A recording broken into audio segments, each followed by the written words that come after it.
Alright, so I just went and saw Tron Legacy, and I wanted to see it in 3D. The IMAX 3D. I made special arrangements to see this in IMAX 3D, and I couldn't. I don't know what it was. Movie Phone lied to me. Because I was anticipating such a huge rush on the theater. I got my tickets in advance, because I'm smart like that. And of course, the theater was nearly empty, except for 3 other people, because the tickets I got were not for an IMAX show, even though it was an IMAX theater. I feel misled. But before I get to my review of Tron, I do have to address some of the trailers that I've been seeing, because, oh, God.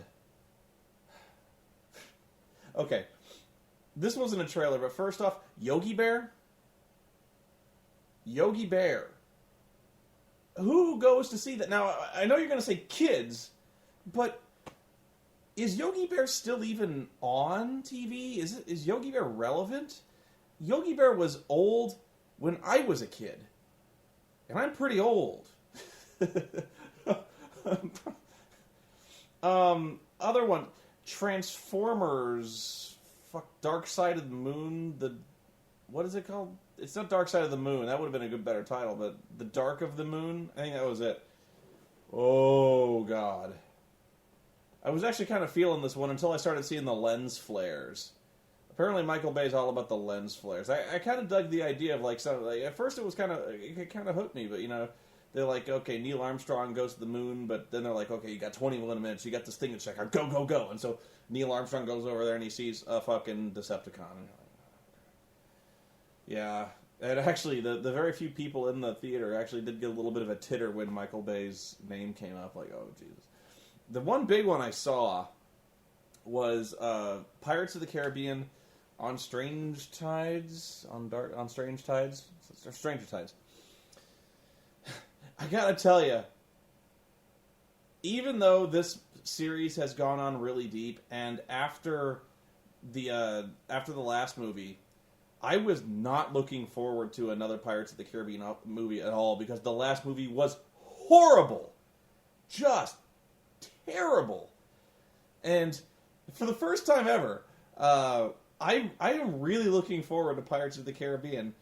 For one, well, there's a few reasons, but one main reason is the optimism is just sky high for me, because there's no Orlando Bloom in sight. Like, I kept waiting for him to pop up, and, he is such a wet blanket on the entire series. And I'm not saying that like I hate Orlando Bloom in general, but in the Pirates movies, wet blanket. Complete bucket of water on the groin. It's like, we're having fun with Jack Sparrow, we're having fun with Jeffrey Rush, we're having fun with all these pirates, and all of a sudden you got this, you might as well just Xerox an expression of Orlando Bloom's face and nail it to a 2x4, because, man, he is dramatic death in that movie. So, wow, the lighting here is really bad. I'm just going to look at myself. Where was I? The movie looks really good, and I'm really marking out over Ian McShane being Captain Blackbeard in this flick. I'll say this for one thing, is they really want to make it feel like a really fun movie. Especially with all the pirate iconography, the famous tales. They got mermaids, they got Captain Blackbeard, they got this awesome stuff going on, and they really seem to know how to wield that with a lot of panache. So, optimistically, I'm really looking forward to this one. Now, Tron Legacy. I get the feeling this is going to be one of those reviews where I'm really going to polarize a lot of people, and I'm going to have to fight for this one.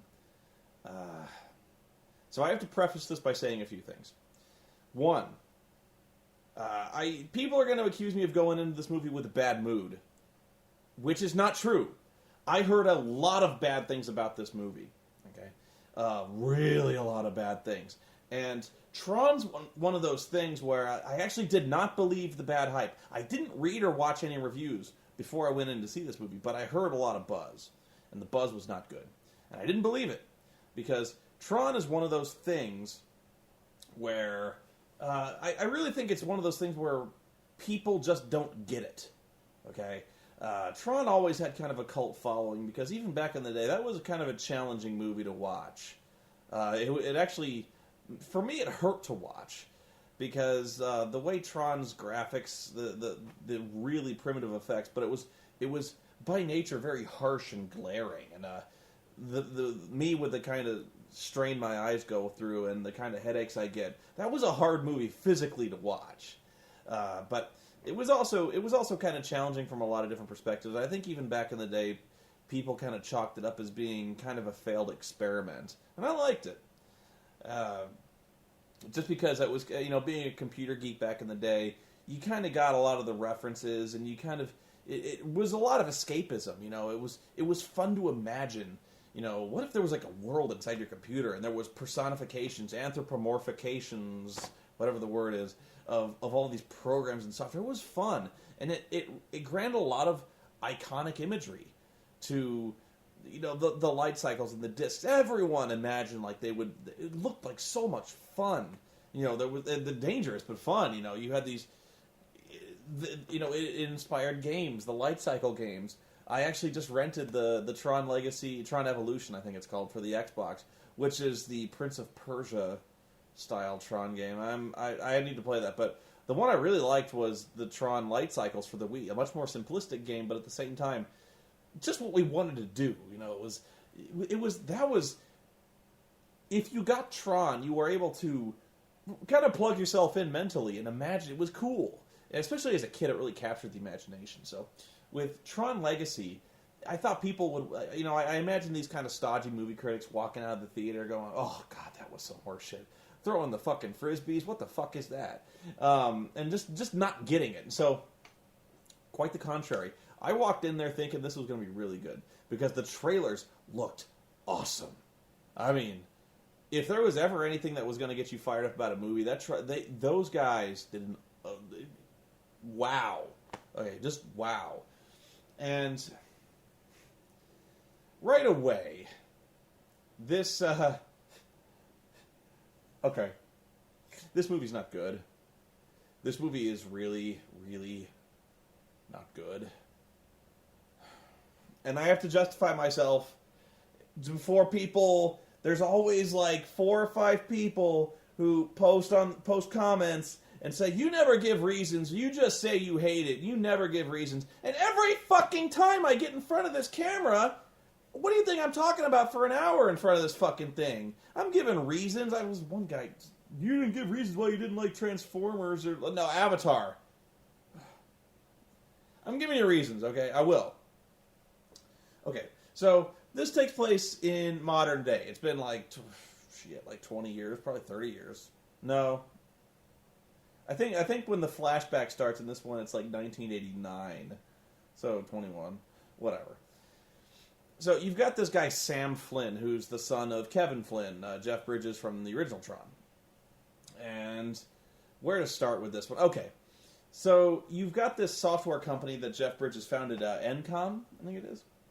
And what they do now is, like, when the original Flynn, he used this experience from the grid, which is what the computer world's called. He used this experience, and he basically built video games around it, and he allowed it to inspire. There was this whole news thing that was actually kind of a really clever setup to the whole thing that helped introduce the concept.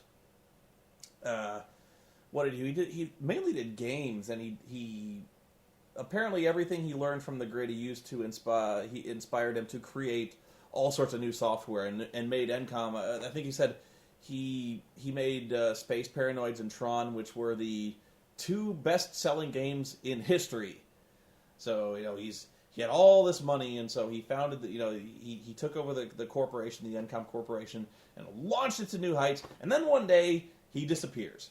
All right, I'm with you up to that point. And so we introduce Sam, who breaks into his own company for some reason, and that reason is that he's going to put the new version of the Encom operating system on the internet for free. All right, so I have to go back and talk about this because we don't actually know that he owns the corporation. He's the majority stockholder, And basically, at any time, he could just walk in there and take over the company. And he doesn't do this because he's a rebel, see. And so we go to this boardroom meeting. And by the way, spoilers. I'm pretty much going to spoil the whole fucking movie. So if you wanted my capsule review, it's not good. But if you want to hear the whole thing, just watch. So we go to this boardroom, and of course the boardroom is staffed by the forces of evil. We got the son of Dillinger, who's there, and he actually looks rather like the guy who played Scarecrow in Batman Begins. I can't remember his name now. Tip of my tongue. You'll tell me. So they're introducing this new operating system, and right away they're mustache twirling evil, and so they go. Bruce Boxleitner is there, and I marked out like a schoolgirl for Bruce Boxleitner because Babylon 5 fucked the world. Okay, Bruce Boxleitner is there. By far, the most fun I had in this movie was watching this guy work, because this guy does not get enough work. The last movie I fucking saw him in was Transmorphers 2. Fuck that. God. So they go, okay. So Bruce Boxleitner pipes up and he goes, they're talking about the new operating system, and they're going live on the Nikkei stock exchange. They're going to be trading stocks all over the world, and they're really fired up about this. Bruce Boxleitner pipes up and he goes, so what's the difference between this version of the operating system and the last one? And the evil chairman goes, we put a new number on it. And so Sam breaks into the server room to... He breaks in there and he uploads the whole thing online for free. And so the chairman, he flips his shit. He's like, what the fuck? What the fuck? And Bruce Box's like, he showed you, Sam Flynn, it's him. And they're like, what are we going to do? This is going to sink our whole fucking company. Our operating system is being pirated on the interwebs. What the fuck? And I'm just sitting there thinking like, okay, right away, we know that whoever wrote this piece of shit knows nothing about the internet or knows nothing about computers, because they act like this is the first time ever an operating system has been pirated. That you could illegally download a copy of an operating system for free, and the company is sunk. The stocks are falling, and like immediately, 20 seconds after he fucking uploads this thing online, Bruce Boxleitner is able to download this thing. Like he's able to, he knows what site to go to. He's like, it's on the web, and he holds up his little tablet PC, and it shows like a download 78% complete. Like fucking immediately, you turn around on the big fucking monitor back there, and the stocks are dropping, and the whole fucking world's heard about this, and the news reporters are like immediately pick up on this story, and they're like, looks like there's something wrong at Encom. Ho ho ho! Looks like they're in trouble. And I'm just like, the fuck. Okay, so Sam goes back home after fucking base jumping off the building. Yeah, he trespasses. He illegally base jumps off a building. He surfs on a taxi cab. I don't think he assaulted a security guard, but he got a fucking security guard up on the crane. But he commits several crimes. So he goes to jail. He gets out of jail with nothing more than a ticket. Like that night, he breaks out of jail for committing industrial espionage. Although I don't know if he can because he owns the company, but the fuck. So he goes home. And of course he's got a little cute dog. I don't know. So Bruce Boxleitner comes over and he's like, Sam, I think you should know. Just recently, I got a page, and I got it from your father, from Flynn's Arcade. I got it from his private office, and that number's been disconnected for 20 years, and I think you should go check it out. Why Bruce Boxleitner feels that Sam should check it out when Bruce received the page? Bruce should have gone in the arcade and checked that out himself, but he's like, I think you should do it. So, Okay, so Sam goes to the cobwebby arcade and finds Flynn's secret office where he was going into the grid this whole time. He doesn't know this. He's just kind of fucking around, and he finds this computer, and he sits in front of the thing, and he starts typing in commands, and by sheer chance, he fucking activates the laser that transports him into the grid. Like, the one command that activates the super fucking digital death laser that takes him into the grid on, like, a Linux prompt, he types the whole thing in exactly. Like not even... He doesn't fumble around for commands. He does a search for he fucking types it all in, and boo, he's in the fucking grid. So he's in the grid, and he's immediately, like, he's stunned at what he sees, but almost immediately he's cool with it. He's like, oh, this is awesome. I'm in the fucking grid. Like, he even knows where he is. So, like, he gets picked up by a recognizer almost immediately, and they put him to work, and they make him go to the arena for the, like, gladiatorial combat.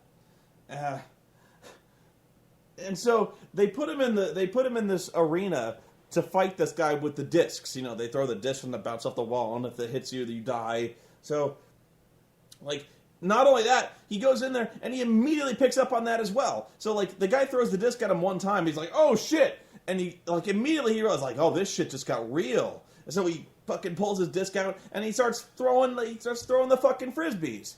And like, he's pulling off fucking kung fu moves. He's bouncing off the walls. He's doing cartwheels. He's fucking doing Jackie Chan shit. Immediately with this guy, he kills another guy. He kills, like, 3 guys. There's not even a period of adjustment for this motherfucker. So they realize that he's a user, that he's a human being, and so they bring him over to the main villain, who's Clue, who is basically like the doppelganger of young Jeff Bridges. The young Jeff Bridges you see in the movie is Clue, the bad guy. So Clue's like he does his evil routine, and he eventually, you know, let me think about what. So the kid finally realizes, he goes, wait a minute, you're not my father? And Clue's like, you got it in one. And he goes, you sent me the page. And Clue's like, right again. Why? Wait, he doesn't realize that, no. Later on, he realizes that Clue sent him the page. But anyway, it turns out that Clue did, okay? Clue sent him the page, but why? I'll tell you why, okay? It's because that Jeff Bridges is the creator of the whole grid thing, and Clue wants to get his identity disc because it has all the data he needs to get back, okay? And he brought the kid in there because it would activate the portal thingy that he could use to escape the grid and take over the world. Okay? Are you following me so far? Okay, good. So, I get the part where he opens up the grid. He just sent out the page, not knowing who would come through. Now that I think about it, it makes even less sense. Okay, so he sends the page to... He must not know who the page goes to. Like, he sends the thing, and he assumes that someone's going to come through. All right. But he needs Jeff Bridges' disc to go through, but whoever goes through, how are they supposed to find Jeff Bridges? Because he can't possibly have known that... Clue can't possibly have known that Sam would be the one to go in. I don't even think Clue knows that he had a son. So he had to operate under the assumption that Sam would come through and not anybody else, because anybody else, like, let's assume Bruce Boxleitner fucking is the one who activates the machine. So Bruce Boxleitner goes in the world. You think he's gonna fucking do light cycle battles and the fucking disc fight? Actually, I bet Bruce Boxleitner would be pretty awesome at that. But the dude's like 60, you know, he's like 65. So we're operating under the assumption that he knew Sam would come through. It's a big fucking assumption, but let's assume that he knew Sam would come through. And he needs Sam to find Jeff Bridges so he can lure Jeff Bridges into a trap, and he can get Jeff Bridges' identity disc so he can go through the portal thing and take over the world. All right? So why, dear God, why does, as soon as he sees Sam in the flesh before him, everything he could have possibly wanted, the linchpin to his entire plan, Sam is before him. I'm drooling, I'm so pissed off. Sam is before him. What's the first fucking thing he does? He tries to kill him. He's like, oh, well, Sam, now that you're here, guess what's going to happen? I'm going to put you in a fucking light cycle battle. It's going to be 5-on-5 fucking light cycles, and you're going to fucking die. And so Sam, of course, immediately picks up on the light cycles because he's really good at motorcycle riding. We had to establish that, but he's also awesome at light cycles. He instinctively knows the whole thing that goes on with the walls that appear behind the fucking light cycles. He tries to kill Sam. Like, it's not even like he put it on for his benefit. No, he fucking tries to kill him. He doesn't give him a chance to escape. He doesn't make it look good. No. He fucking kills everyone around Sam, and then he destroys Sam's cycle, and then he spins around, and he whips out his fucking disc like he's gonna cut his head. He's gonna drive by and cut his head off, and he tries. Oh, does he try? So the only reason he gets away is because Dr. 13 from House, Cora, drives in on a fucking dune buggy and saves him and drives through the wall. But there's no way he could have known that would happen. If he wanted Jeff Bridges' identity disc, why did he try to kill him? None of this makes any fucking sense. And don't tell me he didn't need the disc, because he did. If all he wanted to do was get out of the grid, he could have just walked through the portal at any given fucking time. He had an army, okay? He had a whole fucking army. Why didn't he send them through the portal at any given... he wants to take over the world. Okay, fine. I can appreciate that. But the portal's open. Fucking go!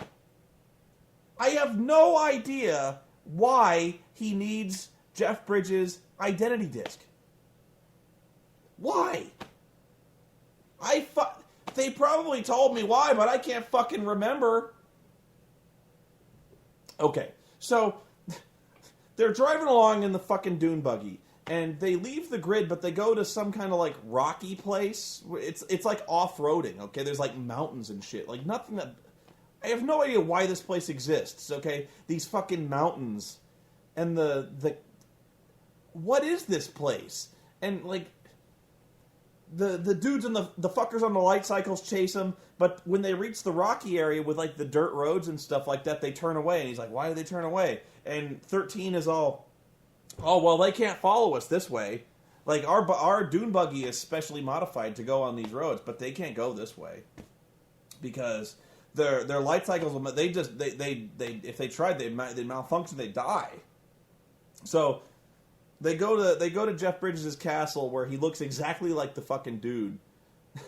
He's in fact, I almost expected remember that scene in The Big Lebowski where he's kind of doing Tai Chi in his house and the answering machine goes off. That's basically what Jeff Bridges is doing in his little fucking castle. He's all barefoot and he's wearing his little hippie robe and he really looks like a Jedi. So he's doing this far out, man, and he's hanging out there, and so.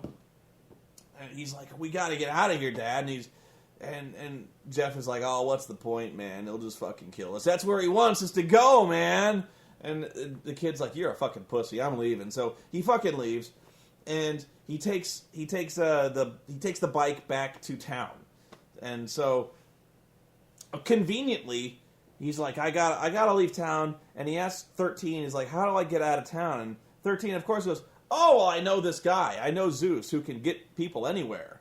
And, okay, I have to explain what 13's deal is, because apparently what Clue is Jeff Bridges kept going into the grid and making shit. And so he was like, I wanted to make the perfect system. And so I made this doppelganger of me to work all the time, who's just like me, to make the perfect system. And of course, the guy goes nuts, and the clue thing goes nuts and starts to like do this ethnic purge. Ethnic purge of what, you may ask? Glad you asked. So they're doing this thing, they're making buildings, and like he's waving his arms and doing magic shit, and he's making little towers and things like that. And all of a sudden he sees like this band of Fremen walking out from the desert, right? And so he's like, well, I've created life! They're like, these guys are, I don't even know what their deal is. They're, what are they called?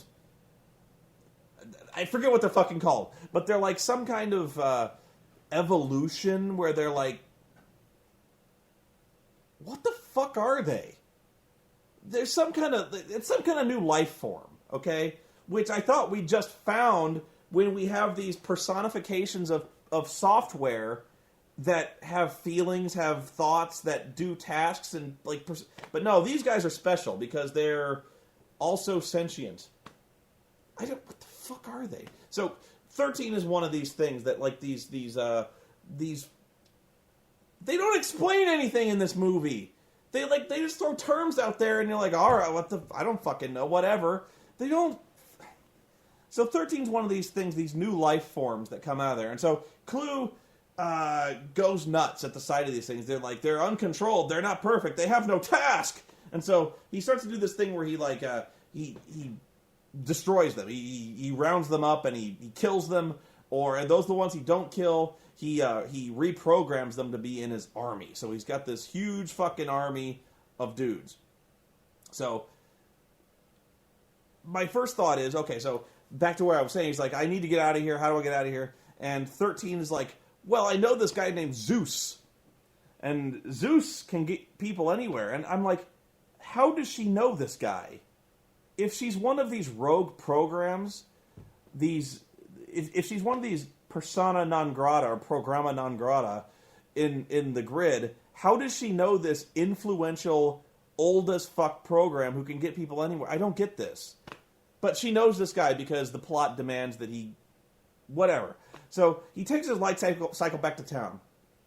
And Clue's got this kind of simpering kiss-ass assistant. And so this is what kills me, okay? He goes there, and Clue is like, what's going on? And the assistant's like, we found Sam Flynn's light cycle. And he's like, oh, really? And he's like, yeah. And you know what's even better?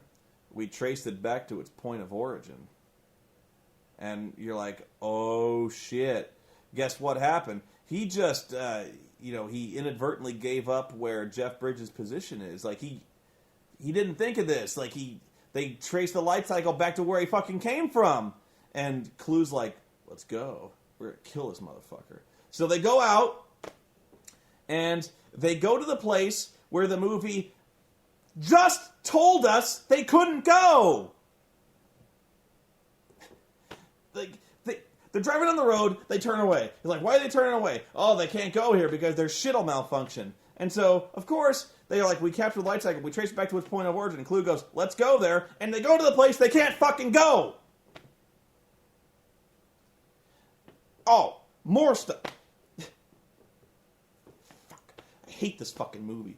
So before he leaves, they're like, he's like, okay, Sam, I want you to, like, we're just gonna chill out here for a while, dude. Is that all right? And so he's like, yeah, all right. We'll have dinner. So him and 13 and Sam, they have dinner, and of course there's like a suckling pig on the table. They've got like green beans and dishes and stuff. It's like there's like this feast. And actually, the imagery rather reminded me of the scene at the end of 2001: A Space Odyssey, but I'm fucking certain they weren't going there.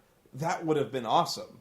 No. But where did the fucking pig come? Like, he goes, Sam, Jeff Bridges goes, he's like, Sam, I'm sure you've got tons of questions. And Sam goes, actually, there's only one question on my mind. And I'm thinking, where did the fucking pig come from?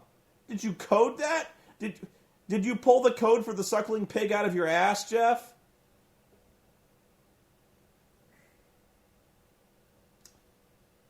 So, they go to the club. Or they go where Zeus is, okay? So, this fucking guy.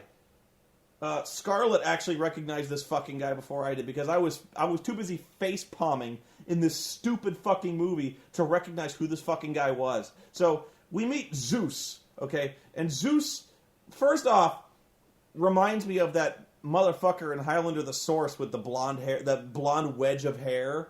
That fucking guy. Not a good start, all right, not fucking good. So he's this really fey, Billy Idol looking motherfucker who's this guy. It's good the scenery is digital because that means it was cheap, because this guy eats all of it. This guy, okay, he's unbelievable. What is this guy's deal? You know, like, what the fuck is that? Oh, never mind. There was a window on my thing. I've inserted a blank CD. I don't know. So this guy, he's like, I need to get out of here. And Zeus is like, oh, well, I can get people anywhere. Yugi boy, yes, I can do that. And so these fucking guys crash in through the window, and they start a kung fu fight in the club, the End of Line Club, because reference to Tron. It's about the only reference to Tron. That and the recognizers, which they do nothing with. It's like they took visuals from Tron, but they took nothing else. So Sam starts to fight these dudes. These red dudes, because you can tell the bad guys because they're red. I know that was the way it was. Whatever. So I'm still wondering where the fuck Sam learned how to fight like Jackie Chan with the fucking frisbees. This is never fucking explained. Like, okay, in the first movie Tron, nobody could fucking fight. Like Jeff Bridges couldn't fight in that movie. You know who did fight? Tron. The program Tron, because he was built for that purpose. Okay? So, like, no, but he's doing fucking Matrix stuff. He's jumping the bikes, and the bullet time is starting, and he's throwing the disc, and we're doing bullet time on the disc. He's doing flips and shit. He's corkscrewing around. And of course, the whole time, this fucking guy, who... Scarlett, figure out where this guy comes from. He's one of the Volturi in the Twilight movies, doing the exact same routine. Okay, he's way more over the top in this one. So during this whole time, he's like sizing up all the dudes in the room. He's like, yes, men in tight spandex. Oh, I do love that. Oh. And like the whole time, there's kung fu fighting. He's like air guitaring with his fucking glowing cane. And I can't even begin to describe how shameful this guy is in this role. He's out of nowhere. Like, all the other guys are talking with their fucking goofy little computerized voices, and everyone's kind of got the costumes on. No, this guy's all in white. He's got the hair, and he's doing this thing where he's this fey dude with a glowing cane who runs a club. I wish I want to see this guy again, actually, so I could do an impression of him, because I can't even remember the shit this guy would say. But I remember. Yeah. This is where you actually see Daft Punk in the movie. They're the fucking DJs in the booth, and he's walking up to. He's like, "Come up to my office, Mr. Flynn. I have something to show you." And he points at the booth. He goes, "Daft Punk, why don't you lay down some funky jams? I'm sure the people need some pumping tunes." And Daft Punk is like, right on. And they start like, and they, God damn. What else? God damn, this movie was stupid. The more I think about it, the more I hate this fucking movie. Because you're not supposed to think about this movie. Oh my God, if you stop to think for a second, this movie hurts my balls. What else? Jesus Christ. Oh, the fucking disc. Okay, geez, this fucking... So, Jeff Bridges, he's like, I gotta save my son because he knows there's gonna be trouble. Like, I don't know. So, he's like, he's walking into a trap and I gotta save him. So he goes, all of a sudden he gets noble and he goes to save his son. And during this whole thing, his identity disc gets stolen. And we're like, oh no! What do we do? And I'm like, I don't know, what do you do? What the fuck does the disc do? It does nothing! But apparently, now that Clue has the disc, he can finally begin his invasion of Earth. Why? I don't know. But he can. So, they're on the run, and they've got no means of transportation, the good guys. And so, they reach the bottom of this elevator shaft, because the club is at the top of this huge fucking tower. So they reach the bottom, and they sit there, and Jeff's like, you're harshing my zen, man. I gotta think about this. And so they're like, what do we do? He's like, I don't know, man. So all of a sudden he sits there, and he thinks about it, and he goes, there! And he points to this thing. I don't even know what this thing is, but he points to the thing, and he goes, that thing will take us to the portal. How do you know that? No, like, you can't just do that. Like, no, how do you know that? Answer me, you sloppy bitch. How do you know that? So they get on this fucking thing, and it's like a train, but it's a train that goes on a beam of light, which is like, what's the fuck? I'm trying. There was a video game that did the almost exact same thing. What the fuck was it? What was it? Thing where it's like on a beam of light, and it's like this tram thing that goes on a beam of light, and you have to protect it. Oh, what the fuck was it? Fuck, I can't remember. There was a video game that did that. So. But he's like, we get on this train, and it'll take us right to the port. How the fuck do you know that? You can't just make that up! So they get on the thing, and of course the thing actually takes them to Clue's military base, where he's assembling this army. How did that happen? Like, what? They get on the train to go to the portal, because Jeff just knows where it goes. But it goes to the base. There's a base with like hundreds of thousands of fucking dudes, and the train just goes there, and they go there, and there's the fucking Jeff Bridges thing looks so stupid, and it like... So, they get the disc, and they put the fucking disc in the fucking thing, and it loads the fucking thing, and they're like, oh, we can go now! And so, like, he's like, Sam's all, I gotta do this thing, we gotta go, but I gotta get this thing. So, he goes to the bridge of the ship, the flying base thing, and he kills the dudes in there because he's just supremely badass now. The dude, like, we don't even see him do it anymore. These guys are such pushovers, they're such putties, that he just, like, they die off camera. There's, like... So, he goes in there, he kills, like, 4 guys, and he goes in the bridge, and he just takes the disc back.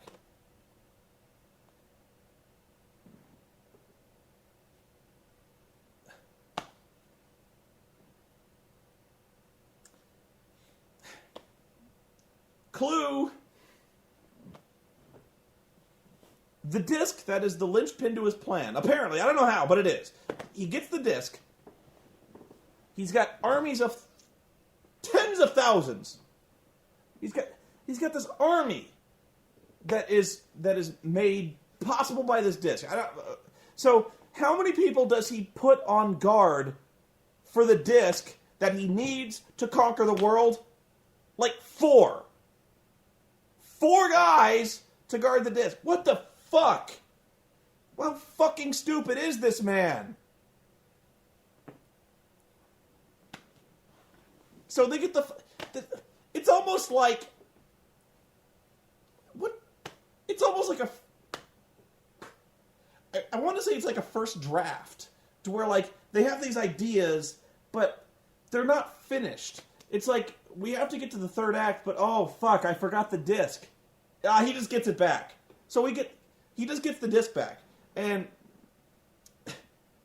they do, like, an airplane chase, which you might as well just put a little subtitle like, this is in the video game. Check this out. So they do this thing where they chase the disc, they chase the thing, and they finally get to the portal, and by this point, the young Jeff Bridges software is hilarious. It looks like fucking claymation. It looks like, honestly, it looks like a video game. You know, it looks like hell, I've seen video games look better than this. I honestly don't know where the money went for this effect, because it didn't go into Jeff Bridges. It looks horrible. It looks rubbery. It looks like, I've heard the term uncanny valley used. That's about it. Yeah, I think it's pretty fair to say it's pretty much uncanny valley territory. And the thing is, what kills me about this one is, there's no way they could have seen this movie and not seen this. Like, there's no way the editor and the director, they saw this movie and go, that's photoreal. There's no way people are going to be able to tell that that's computer graphics. And I'm not saying that because, obviously, it's not a suspension of disbelief thing, okay? They really wanted you to see young Jeff Bridges in this movie. And I can applaud that. That was a really noble, that was aiming high, okay? But it doesn't work. It's not good enough. And I don't know how they got away with it. Whoever was editing this, they should have looked at the dailies, or not the dailies, but they should have looked at the effects and gone, wow, we don't have it. Like, that was my first thought when I saw, you see young Jeff Bridges early in this movie. You actually see him in the real world. Like, in 1989, they try to pass off the same effect as young Jeff Bridges. And, as soon as I saw that, I was like, wow, they don't have it. It's not good. It looks, and it gets, what's amazing is it gets worse. Like, as the movie goes on, the effect gets way worse. But, so the scene where they do the final showdown at the portal to get out of the grid, he's like, it looks like, what's that movie, I'm trying to think. There's this scene where this, I don't know. My memory is shot. There's a scene where the bomb goes off and the face all distorts. It almost looks like Paranormal Activity or something like that, where the face is all warped. But he's like, I did everything you asked. His mouth is all huge. The effect doesn't look good when the character's walking. And okay, I know what people are going to say about this one. I do. I'm going to cut you off right here because you're like, okay, but Spoony, he's supposed to be a program. He's supposed to look a little fake. Okay? No, that's not true. Because they try to pass the same effect off as the real Jeff Bridges in the real world as they do for Clue. They're not doing that. And if they were going for that, here's what they should have done, really. If you want the effect to work, they should have done it worse. Really, intentionally do it badly so that he's clearly an artificial life form. What I mean is, let's say we did the same effect, but we gave fake Jeff Bridges glowing eyes. Like, we made his eyes glow even slightly red. Something unearthly about this guy.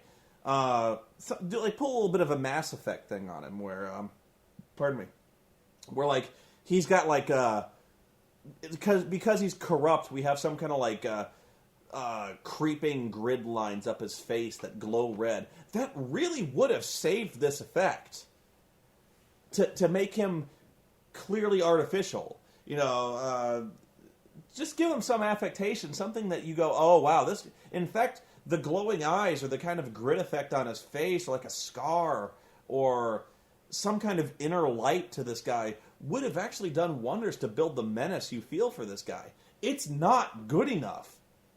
It gets worse as the movie goes on. It's really something. So, I don't even know how long I've been rambling, but not only does the movie not make sense, you could argue that this is just a spectacle for spectacle's sake, and I guess I can't argue with you. If you're the kind of guy who thinks that, you're the same kind of guy who really wants to go see the new Transformers movie, as stupid as it looks, because it's just got fucking big robots. So if all you were in for in this movie was to see the disc throwing and the light cycles and the flying things, and honestly, I didn't even think those were executed that well. I don't. The whole point of the light cycle thing at least in the original movie, was you had these walls that were being generated behind the bikes. Okay. And as the match would go on with these light cycles, the walls wouldn't disappear. And so you had this increasingly complex maze that would grow increasingly claustrophobic. And the stakes would raise up as the match would go on. The odds of somebody was going to make a mistake or crash were, hugely intensified. But in this movie, there's no sense of that. We never pull back from the grid long enough to see this encroaching series of walls. This grid is huge, so they're never really at any risk that these walls are going to encroach in. It's really very short-term type maneuvers that these guys are pulling off to trap each other. And so I really felt, even in terms of classic Tron imagery, it kind of betrayed that sensibility as well. I can appreciate the fact they wanted to amplify it, to kind of ratchet it up, and add levels, add jumps, add various sorts of things. But at the same time, it really did remove that sense of claustrophobic, which was kind of the whole point of the light cycles. If you ever played the light cycle games, that was what it was like. And so it was, I don't know. And what I really think they failed to do was modernize the concept. They, for all the talk they had of, and I didn't even fully understand most of it, but, Jeff Bridges goes, yeah, we set out to make the perfect world. We were creating new things. We were developing the perfect system. Hell, we created a new life form. I still don't understand the whole new life form thing, or how this revolutionized our notion of God, philosophy, technology, and all this stuff. Maybe the fact that they've created a form of sentient life outside of the system, I don't know. But my point is, we really had this opportunity to modernize the concept. This notion that inside your computer there's another world where there's personifications of the software who literally carry out these tasks that you've assigned them, that users assign the software. They go and do these things, okay? So they don't even follow up on that in a lot of ways. In fact, any references to software is really eliminated here, where it's really just you go inside this other world where there's other people. These pieces of software don't even really seem to have any tasks. By that I mean, in the original movie, let's say you had an email client. In the grid, this email software had this personification whose designation was this email guy. And so when the user sent an email in the real world, a message would manifest, and this email software would literally pick up the message and go deliver it to the other piece of software that would carry on the delivery of this task, if you follow me. So these pieces of software had rigidly ordered guidelines. They would follow their code, they followed their programming, and they did all these things. Okay, so back in the day we had these very simplistic programs. We had security programs that would we had email programs, things like that. And in this version, they just seem like people, because they go to the arena, there's all these dudes who are celebrating violence and chanting for people, and I'm like, what? What designation do these guys have? What's their function? They don't seem to have any function. You've got this fucking prancing guy named Zeus in a club. What piece of software is he? What does he represent? What is his function? I really doubt that Flynn coded a piece of program to act fey and British and air guitar with a fucking cane. And they Jeff Bridges and Sam have this conversation. They're like, so what's the world like outside? And Sam's all, well, man, technology's leapt forward, leaps and bounds. And he goes, really, what's going on? And he's like, well, we've got this internet thing, and we've got telecommunications on a level we've never dreamed of. We've got Facebook, we've got fucking MySpace, we've got video games that you can play online, we've got wireless communication. And he's like, far out, man. But the thing is, with all this new technology, all this new software, all the new ways that we've grown to think about software, all the new functions that we use it for, would have been a perfect opportunity to update the Tron concept and give new personifications to these new types of software, to these new types of media, to these new types of global communication and wireless communication, multi-core processing. You know, can you imagine if we met a piece of software that had multi-core processing that was able to multitask several things at once? You could have this personification of this dude who looks like fucking Kali with like 8 arms and who's throwing discs out of it. That would have been cool, you know, because like, and you could have even like done this really. You could even point it out and like they go, "What's that?" He's like, "That's a multi-core fucking program, multi-threaded." You know, and you got this dude throwing like 8 discs. That would have been awesome. You know, already I'm thinking of a better movie than the one I just saw. All right, so you know, had they just sat down and tried to modernize the concept, this would have been a far more fascinating movie. Hell, we've got this world that we go to, but we don't even see any of it. You know, we all we ever see is the insides of places. We see the inside of this Jeff Bridges retreat. We see the inside of this guy's ship. We see the inside of Clue's presidential booth at the arena. We never really get any sense of this world where they live in, this world where they exist in, which was by far the most interesting imagery. The best shot in the whole movie, I thought, was when Sam gets off his bike, he goes back to the grid, and he's just walking through the city. He meets like this homeless software dude, and he takes his coat, and he's just walking through, and it's raining, and there's these people walking around. Like he meets this woman with an umbrella, and you see these buildings, and people are going places, and you go see this club. And, like, I want to know more about that. I wanted to see more of that, but we never really got to see anything. We never meet any people. And the people we do meet are just bizarre. And I just felt there was so much wasted opportunity to go explore this world, and we don't explore this world. All we ever see is just conversations between these people. Like, they could have done so much with this expansive world, expanded it so much, and shown us new things, and they just don't.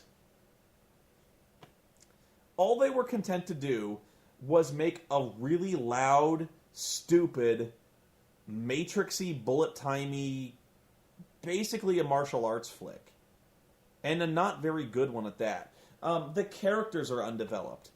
We never got to see as much of Bruce Boxleitner as we would have liked. We never get to see as much of... We never really learn anything about Sam.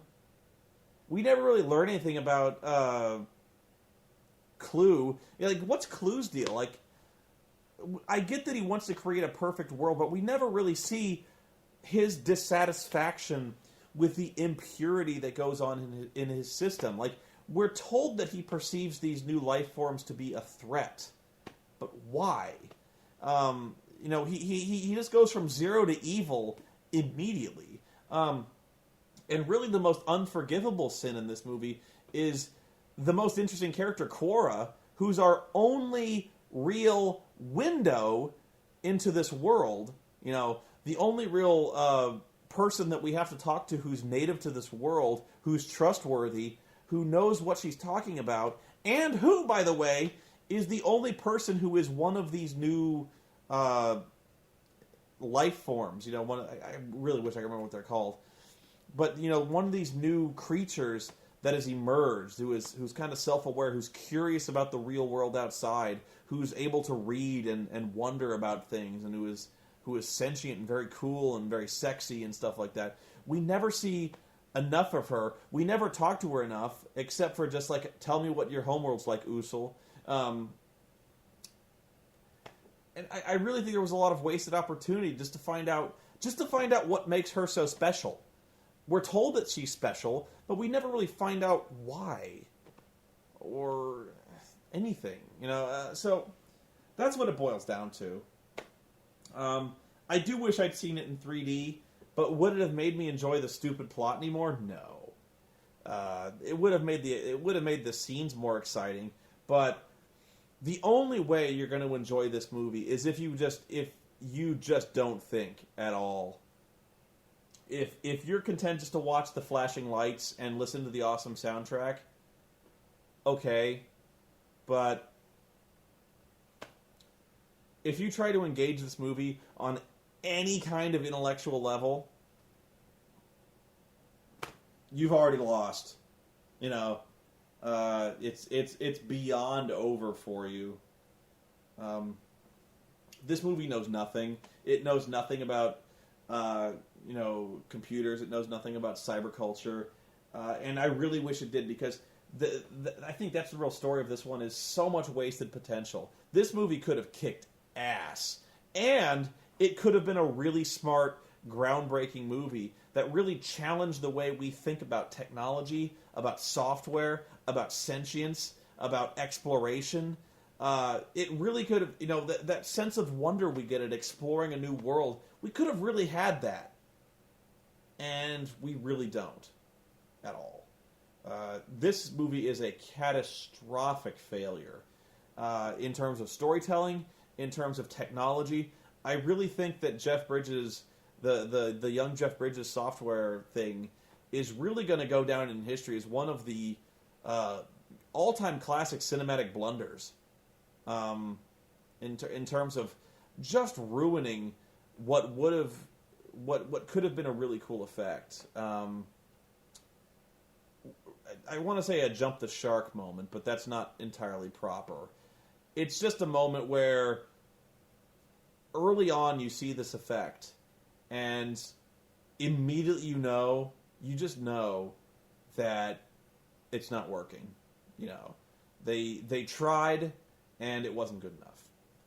And part of me wants to think is sometimes when they could have fixed it, they could have saved this, but they were so intent on pushing this illusion that I think they fooled themselves into thinking they couldn't see the seams. They couldn't see the rubbery face and the uncanny valley. I think they really fooled themselves into thinking that. So I'm going to bet to work. I hope you found this review stimulating, if nothing else. And I'm sure I'm going to stimulate about 3,000 of you to go tell me how much of an idiot I am and how blind I am to not recognize the genius of this movie. So I encourage you to. I think I've said my piece, though. I've said more than my piece, probably. And, yeah. So, is it worth checking out just for sheer spectacle? No. Sorry. No. In all reality, if I'm being brutally honest, the first Tron movie wasn't very good either. I got a soft spot for it, and maybe you do too, and maybe you got a soft spot for this new movie, but that's the only way you're really going to enjoy it, is if you got a soft spot for this kind of thing. But if you enjoy it, I think you still need to admit to yourself it pretty much sucks. Okay. So, until next time, I'll see you at the movies. Knowing me, I'll probably get dragged into... what's the next big, colossally stupid movie? Transformers. I'm really looking forward to True Grit.